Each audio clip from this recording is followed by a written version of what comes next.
How to fix Roblox error code 267.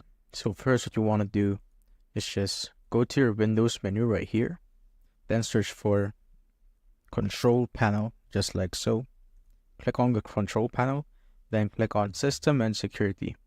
After that, go to Windows Defender Firewall, and here on the left side of this menu, you simply click on Turn Windows Defender Firewall on or off, because sometimes Windows Defender might block the servers or something, so you might want to try this and see if it fixes the problem. So just simply click on the turn off right here, then just simply click on OK to apply it. Once that's done, the next thing that you want to do is check if disabling your antivirus can help. And to do that, just by simply going to your menu again right here, then search for Windows Security, just like so.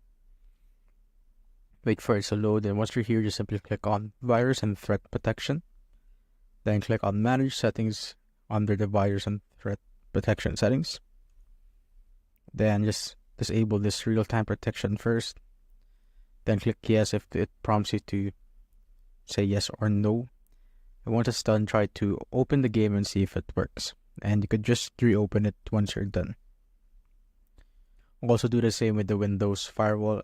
If it didn't work for you, just turn on the firewall again so that everything will be okay. Next thing they want to do is make sure that you're not connected to any VPN, and to do that, just simply click on the system tree right here. So it's the arrow button, and check if there are any VPN apps that you are connected to. And if you're connected to a VPN app, just simply turn it off or exit out of it and try to open your Roblox game. If that didn't fix your problem, what you need to do is just check if other games are working. So just open up any other game and see if it still shows the error.